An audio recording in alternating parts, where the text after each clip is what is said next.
Hello, my name is Bahareh Sharafi, and I'm currently a medical student at Ross University.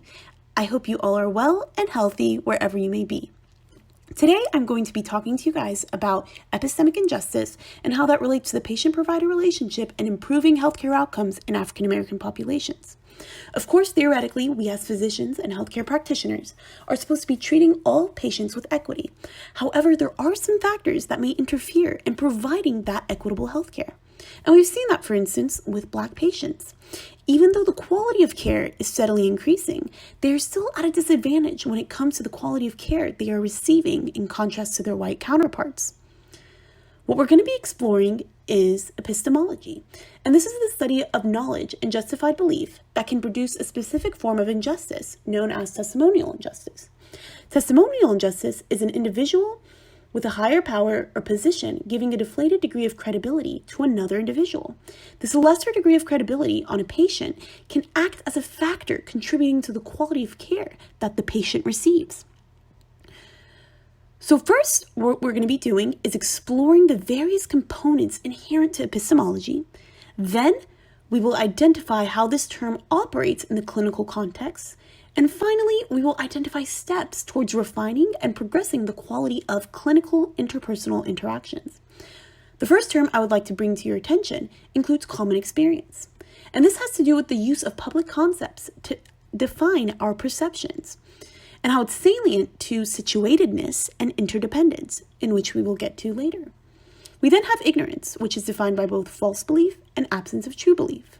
Schemata is something that is structured in the way in which you take in information. And this is going to be a major part of the way an individual or organization adopts ideas or beliefs. Our fourth layer is agency.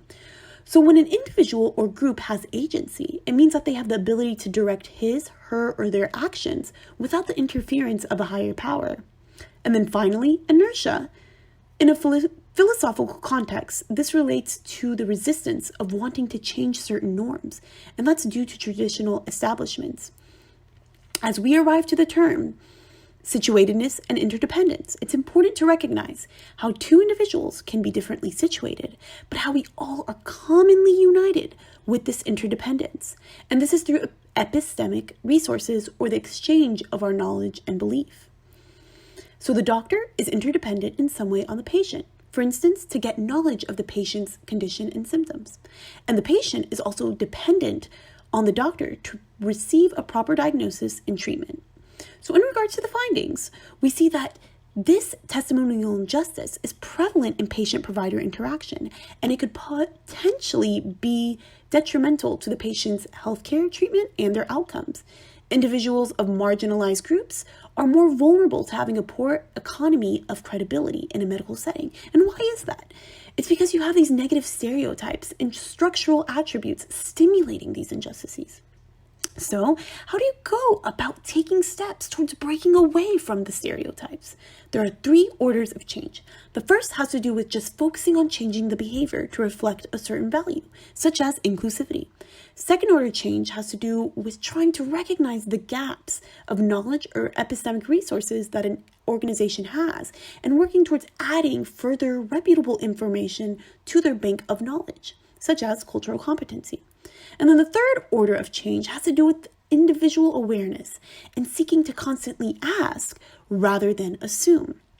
Thus, in conclusion, without physicians giving credibility to patients, an interception of invalidity occurs, impacting the course of diagnosis and quality of treatment a patient will receive. Social constructions can potentially affect the degree to which a provider assigns credibility to marginalized groups of people.